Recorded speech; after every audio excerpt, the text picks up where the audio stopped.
And that set the foundation for his criticizing the police time and time again unfairly. Then there was, if I had a son, he looked like Trayvon, referring to Trayvon Martin.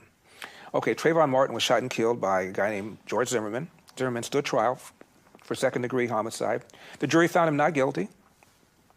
And those jurors who spoke to the media afterwards said, race had nothing whatever to do with it. Yeah. That's what started, by the way, Black Lives Matter. People think George Floyd started it. It didn't. That's what started it. So Black Lives Matter got started over a premise, and George Zimmerman wasn't even black. First they said he was white, then he turns out he was Hispanic and Cuban or whatever it was. A mess. Wasn't even, he was Mongol like most of us, mongrel like most of us, and he wasn't even white. That's what started Black Lives Matter. Then Obama said in an interview, racism is in America's DNA. The same guy who said we were 90% of the way there now says racism is in our DNA. His AG, Eric Holder, said, when it comes to matters of race, America has, quote, been a nation of cowards, close quote. And Eric Holder gave a speech where he talked about America's continued pernicious racism, his term, not mine. And one example he gave was voter ID. Most blacks support voter ID. He had Al Sharpton over the White House over 70 times. Al Sharpton is America's preeminent race card hustler who became famous falsely accusing a white man of raping Tawana Brawley. He was in the middle of the Crown Heights riots in 1991, where he said, if the Jews want to get their yarmulkes on, come to the White House, let's get it on.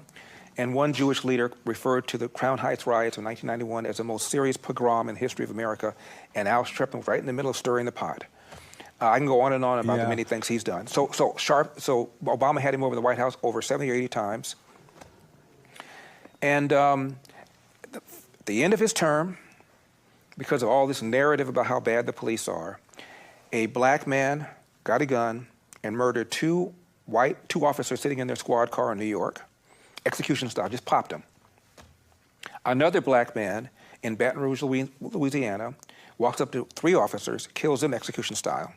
Another black man in Dallas, Texas, execution style murders 5 officers. All these 3 black men either told people or posted on social media. The reason they did it is because of this notion, this narrative that Obama pushed, that the police are systemically racist against black people. And this just goes to show the impact that narrative can have on the psyche of people. It just shows, look at how these people responded to being told repeatedly that their problem, their issues, their condition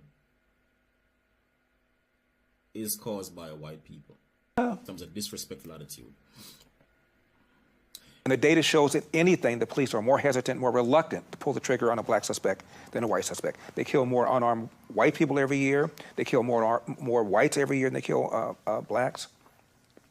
It is a lie. And it's a direct line between Obama, Jesse, and what happened beginning in May of 2020 when we had 4 months of protests over the death of George Floyd.